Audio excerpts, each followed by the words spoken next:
Olá, pessoal, tudo bem com vocês?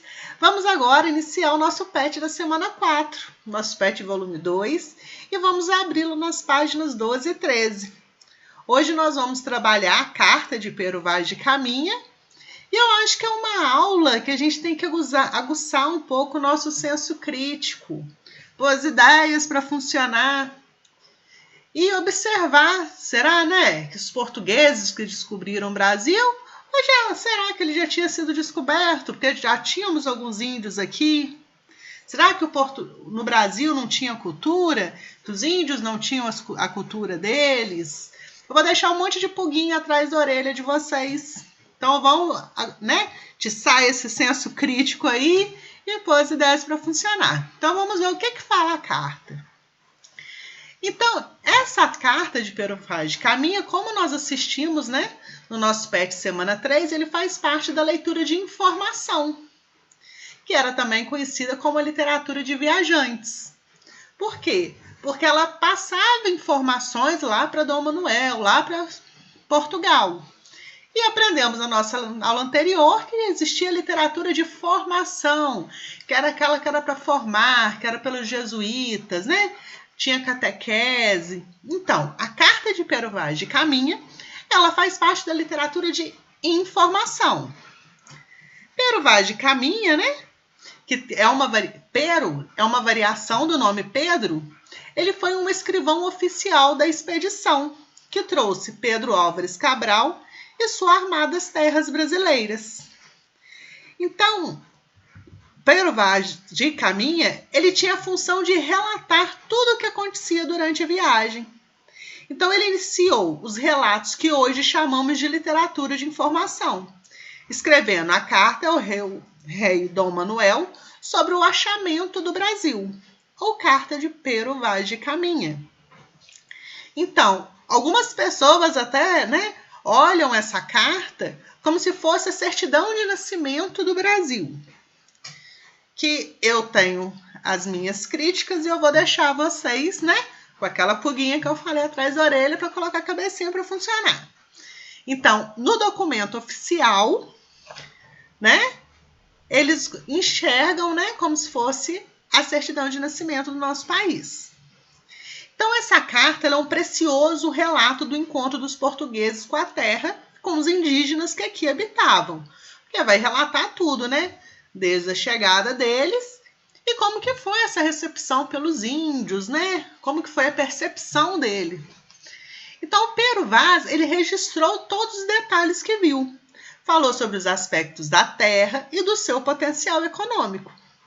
Além disso, ele narrou a paisagem exuberante, que ele ficou deslumbrado. Imagina, nós que somos brasileiros, até hoje a gente vai em algum lugar e fala, gente, que natureza linda. Então, ele não foi diferente. Mas algo chamou muita atenção dele e que é registrado na carta é o choque e o fascínio que a nudez dos primitivos habitantes, que eram os índios, lhe causaram. Então, ele vai escrever isso na carta. E ele contou tudo o que viu, desde quando avistaram indícios de terra, que foi em 22 de abril de 1500, até o envio à Carta de Portugal, que foi no dia 1º de maio de 1500. Pero Álvares Cabral, então, ele encarregou Gaspar de Lemos de retornar a Portugal e entregar a carta ao rei. O objetivo de Pero Vaz era deixar o rei de Portugal, Dom Manuel I, a par de tudo o que acontecia na expedição histórica. Alguns meses depois, de deixar a nova terra, a esquadra de Cabral ancorou em Calicut, na Índia. E lá em Calicut, eles sofreram um ataque de muçulmanos, que em cerca de 30 portugueses morreram. Então foi um massacre, Foi bem forte esse ataque. E entre eles, o Pero Vaz de Caminha, ele chega a morrer. Então, ele morreu no dia 15 de dezembro de 1500. Então, é uma carta, gente, ela é muito rica em detalhes. Ela constitui-se por uma diversidade de adjetivos. Ao tempo todo a gente vê adjetivo. Então, ela é essencialmente descritiva e expositiva, porque ela retrata tudo aquilo que o autor viu. Outro ponto importante da carta, essa carta que tem 14 páginas manuscritas, é a variedade linguística. Imagina vocês, uma carta escrita por um português há 521 anos. Com certeza existem palavras que não entendemos, né? Até porque eles utilizavam português de Portugal, as quais são difíceis até de procurar o significado. Então ainda era aquele português arcaico. Isso, porém, não nos impede de entender o contexto do texto. Na próxima aula nós veremos alguns trechos para a gente observar isso. Na aula anterior também eu coloquei um fragmento sobre a carta. Sua periodização torna o manuscrito um produto organizado e bastante ordenado cronologicamente. Então, como ele escrevia a carta com uma certa periodicidade, ela era toda cronológica. Então, o entendimento também daquele manuscrito se torna mais fluido, né? E o escrivão, ele pontua seu texto. Quem era o escrivão? Era Pero Vaz de Caminha. Ele torna seu texto de modo a provocar um efeito expressivo capaz de prender a atenção do leitor, além de garantir que a leitura do manuscrito seja bastante simples. Então, aqui no finalzinho da nossa aula, eu coloquei mais um trechinho. Ali virieis galantes, pintados de preto e vermelho, e quartejados, assim pelos corpos como pelas pernas, que certo, assim pareciam bem. Também andavam entre eles 4 ou 5 mulheres, novas, que assim nuas não pareciam mal.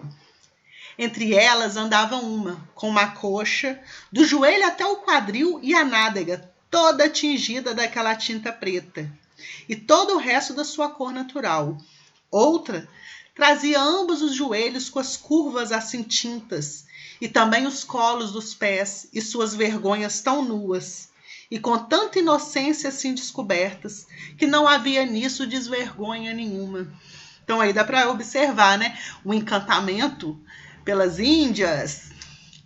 E a gente observa também a linguagem, embora seja um português, né, de Portugal, daquela época, né, há 521 anos atrás, nós entendemos o contexto da carta, o que ela diz, e observamos também o uso de adjetivos, né? Então é isso. Na nossa próxima aula nós vamos explicar os exercícios. Até mais!